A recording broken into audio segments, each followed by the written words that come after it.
Hi guys, Kaza here. Welcome back. We're back with some more Destiny's Princess with Nobunaga Oda. We're on chapter 6 with Oda Nobunaga. No, whatever. Among those who weep. Let's get going, guys.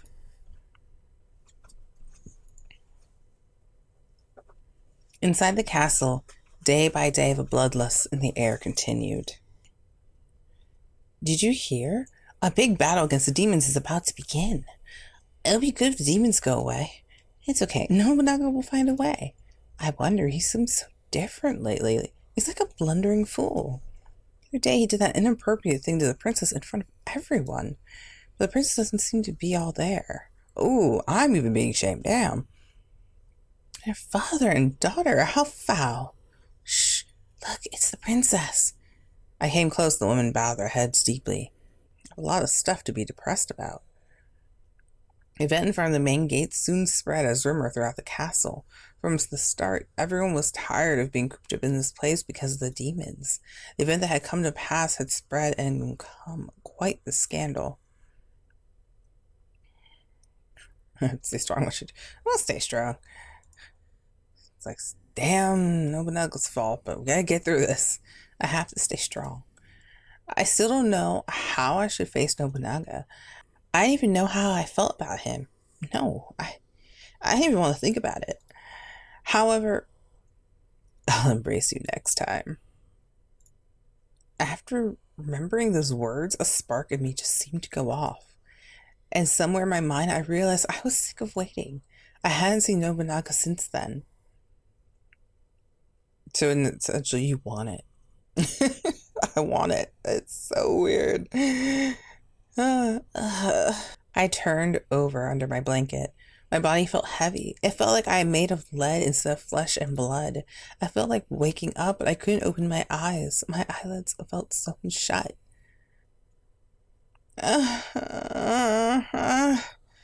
Something was crawling on my body. It was like a small animal, and it felt something like a hand.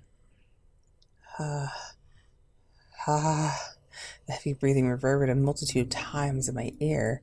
It felt like some pressure pushed down on both of my breasts. It was hard to breathe. The thing on top of my body kept moving up and down. I don't. Way she's describing this just seems so weird. From the tips of my feet to my neck, and sometimes it even crawled to my ear. It was hot. Heat was gushing out from the top of my body. It felt like my eyes were closed, but I could see everything around me. It was my room. Nothing had changed. Nothing was there, but something felt off. A voice? I heard a low growling voice coming from somewhere. It came back and forth like a wave. After listening to it a while, I realized it wasn't a growling voice. I could only hear bits and pieces, but the noises sounded like fragmented words. What is it saying? I unconsciously listened in and realized something. A sutra. Why am I hearing a sutra? In that moment, I suddenly woke up. The weight on my body vanished in an instant, and I opened my eyes and tried to get up. Once again, my body was unable to move. What? I think it's called sleep paralysis. My body was stiff. I couldn't even lift a finger. I just opened my eyes. I couldn't even breathe. My heart echoed violently. The crawling feeling I had felt a moment ago became much stronger. Someone was by my feet, but my vision was blurry, so I didn't know who it was. It was probably a maid. I wonder if she had noticed my unusual circumstances. Please figure it out. I tried to move, but in the end, I couldn't. Meanwhile, my vision became clearer. Who is that? The black person crouched at my feet was a Buddhist priest. His body was bent, he was chanting a sutra. It was low, sometimes high. The sutra flowed out of his mouth like a roaring sea. Who are you? I couldn't take my eyes off the Buddhist priest. Nevertheless, it felt as if he had turned around and everything would end. The sutra chanting voice became louder. It was high-pitched like a summer cicada. It was so loud I wanted to cover my ears. Please don't turn around. I desperately prayed. It felt like the priest was slowly turning toward me. I wasn't sure if it was my imagination or not. During the time, something would crawl up all over my body. It felt itchy. Someone, someone please save me. As I thought, he was turning toward me. I could see the side of his face. I couldn't even blink. All I could do was watch as the priest slowly turned toward me. No, my body was covered in sweat. A shadow fell from the priest's face, and I couldn't see any part of his eyes. Someone! There was only dark and gloomy caves. Nobunaga! My voice suddenly came out. I intended on shouting, but I only heard a hoarse, stiff voice come out. I vigorously sat up. There was a giant eyeball in front of my face. It circled in front of me. Ah! I was able to scream this time. In that moment, I felt a piercing shock run through my body. This time, I couldn't speak, and my body bent backwards. There were two contradicting feelings. The eyeball in front of me disappeared in smoke. Princess? The door opened and a handmaid rushed inside. What in the world? Just was Sutra, the Buddhist priest, and the paralysis and the eyeball, and the piercing feeling that left my body. It felt like a shock, and yet it felt sweet at the same time. What was it? I was shaking, and the handmaid lifted me up. I held on to her and was trembling for two reasons, but I looked around the room. He's gone. The Buddhist priest was nowhere to be seen. My room was exactly the same as the one I went to sleep. Was it just a dream? But it was so vivid. The feelings all over my body was suture, and more than anything, the priest who had turned toward me. It was like the man was just skin and bones. The dark holes left where his eyeballs were gorged with a deep impression in my mind. And then the huge eyeball. And while the handmaid rubbed my back, she spoke to me with worry in her voice. Princess, what happened? The Buddhist priest. The Buddhist priest? It's nothing. I'm sure I just saw a bad dream. Was all I could say. It was so vivid, but I didn't see any changes in my room. I wasn't willing to make her worry more than she needed to. But you seem pale. Not to mention you're sweating so much. I'll bring some hot water. Please wait a moment. Princess! My door suddenly flew open. Father? In an instant, the handmaid stood in front of me with both arms spread out. Even if you are the lord of this castle, you can't just enter a grown woman's room. She shouted with a shaking voice, and Nobunaga glared at her cruelly. Move aside. I have important business. Nobunaga looked at me from over the maid's shoulders. Get dressed quickly and come to Hanabe's room. To Hanabe's room? Why? If you're going to waste your breath, you might as well help the princess change. Hurry up. He spoke quickly and left in an instant. What in the world was that about? In any case, let's hurry. It looks like something big has happened. Yes, ma'am. She spoke in a soft voice as she raided my wardrobe. I apologize. I was so forward. It's fine. He said what was right. She looked at me once and then hung her head mortified. But it's so frustrating. I don't know what Nobunaga is thinking. He forced you to. When I see people speaking ill of you because of him, While she dressed me, her eyes were full of tears. I put my hand on her shoulder. Sorry for making you endure those feelings, but he isn't the one at fault. Huh? The maid looked up surprised. I smiled silently, and as she looked at me, she hung her head with a complicated expression on. I need to make the right preparations. Please give me some time. Yes, please. Hurry. I was scared she would hate me. I even thought about opening up to her and telling her that we weren't actually related. However, in this castle there were vassals that had been here before I was born. This was also the case for her. No matter how much I told her he wasn't my father, it would just get more complicated. Above all else, I called that man father. Even though I knew he wasn't my father, the illusion of him as my father wouldn't disappear. No matter what I did, I felt like we were treading on forbidden relationship. Keyword, forbidden relationship. At any rate, I wonder what happened. If he came into a room this late at night, it wasn't something trivial. I was worried something might have happened to Hanabi, so I rushed to his room. I then knew. Hanabi! He was lying on the futon. His face was as pale as a ghost. The vassals were gathered around him. Oh, you made it.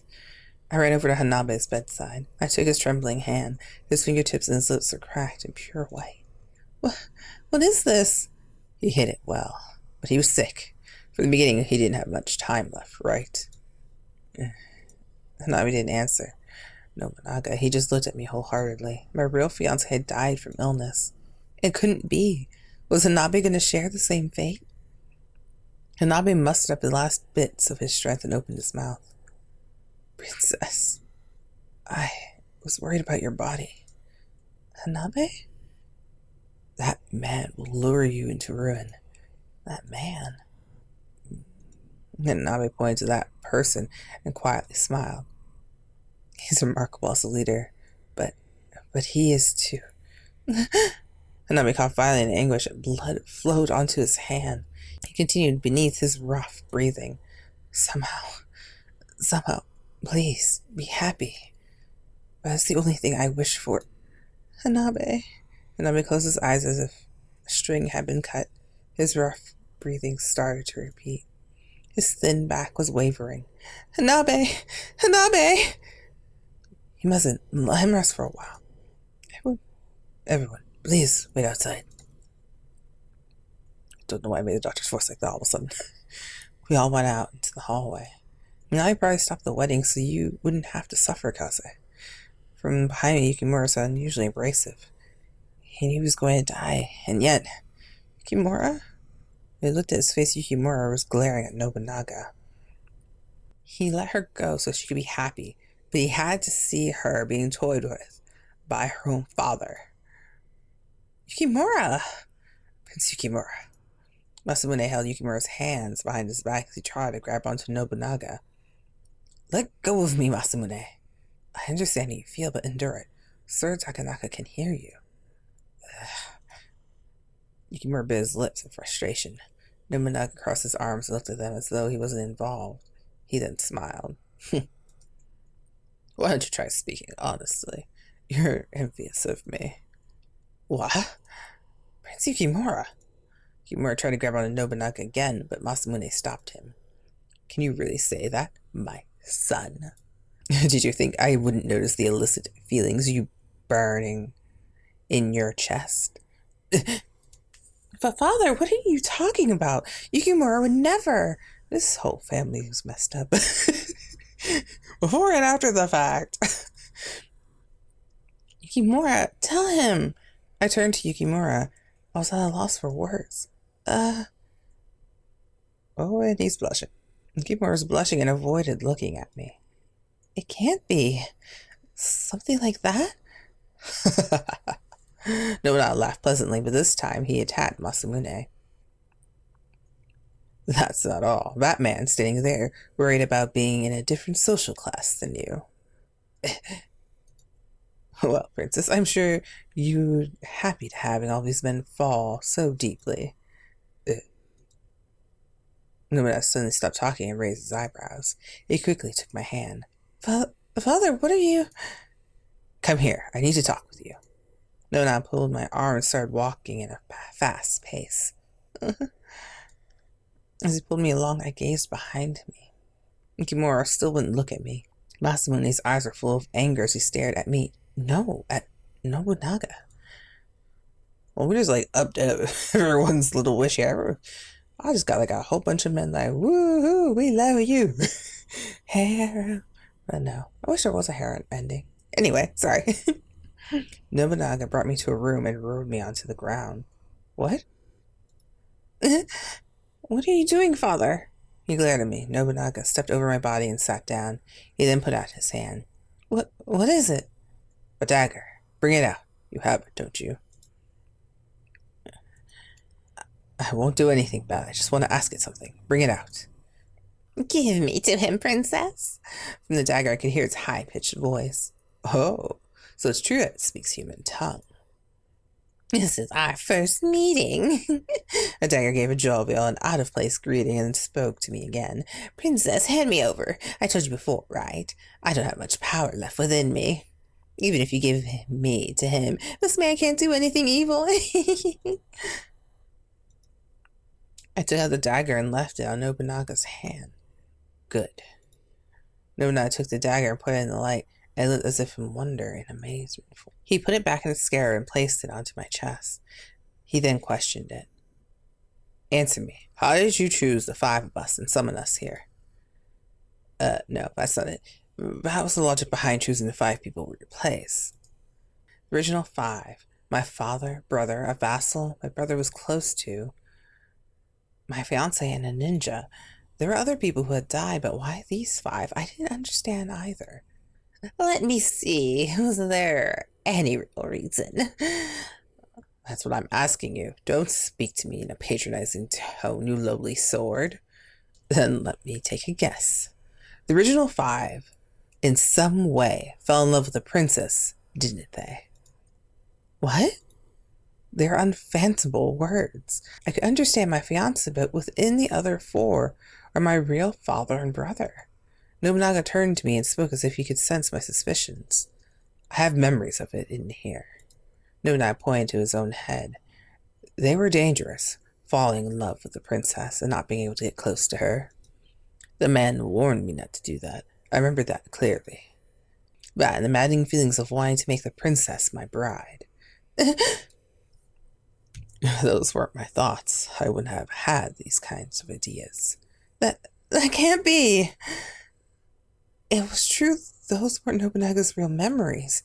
They're the memories of my real father. I couldn't even remember his face, but he was supposed to be kind. Those were his feelings. What are you surprised about?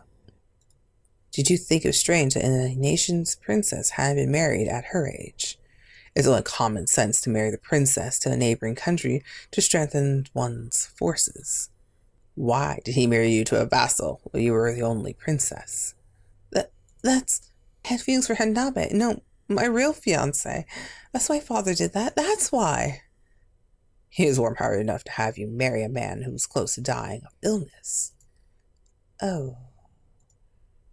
If your fiancé died, it would be an easy excuse for you not to be wed. And you would always be here. Stop it. That is how your father felt. Stop it! I listened closely and fell onto the floor. Following the tempo, the dagger fell on top of my belly. My eyes were overflowing with tears. I scratched my body. I wanted to tear my skin off. I didn't remember my real father or brother very well. However, after I lost my memories, I remember the warm feelings they had showed me in dreams about the dagger. I remembered my father's kind voice as he told me about the dagger, my brother's cute innocence. Now all of that was polluted and broken.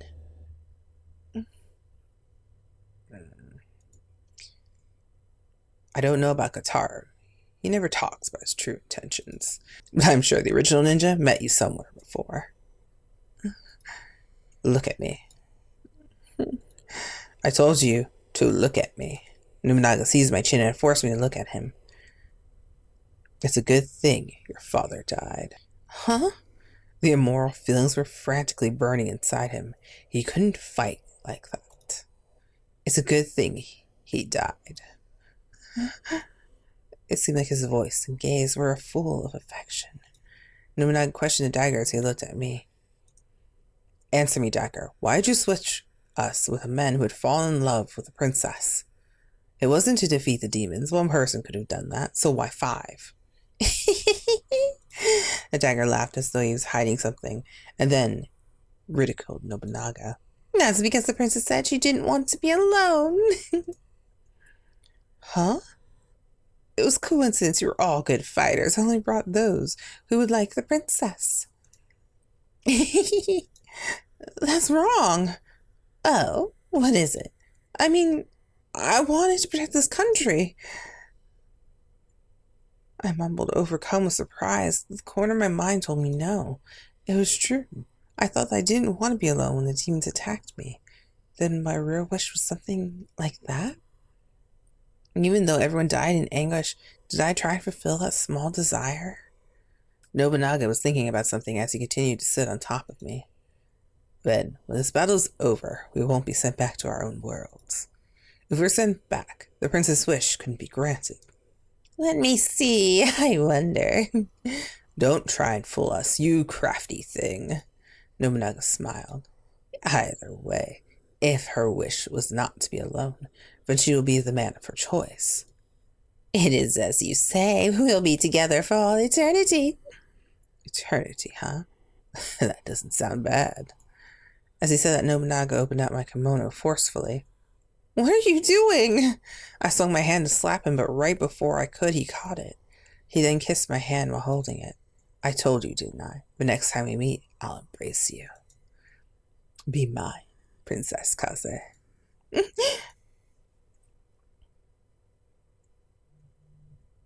We embraced and our lips pressed against one another. This time, the kiss was much more intense than the one we did in front of the main gate. No, not now. The Hanabi's just dying and we're just okay. I escaped from the lips that wanted me so badly. I knew this man wasn't my real father. However, as long as I called him father, somewhere deep down I thought of him in that way.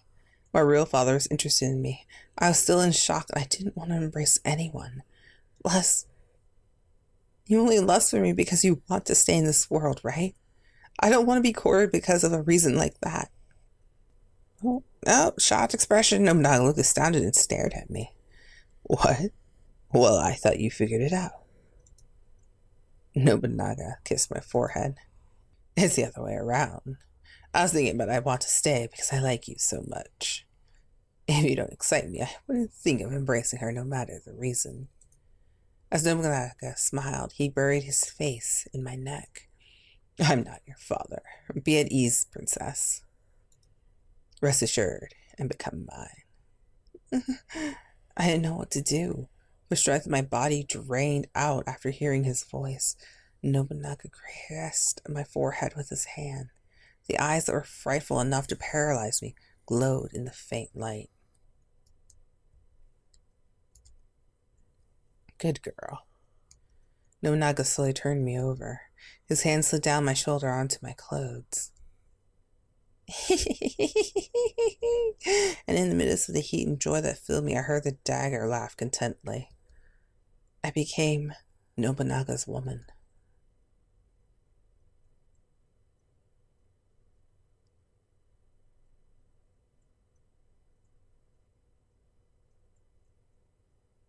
Okay.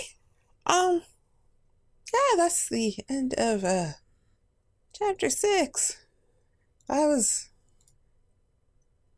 wow. Yeah, I'll see you in the next episode, and I don't know what could top that chapter, so yeah. Yeah, I'll see how that goes. All right, I'll see you guys later. Bye. Kaze out.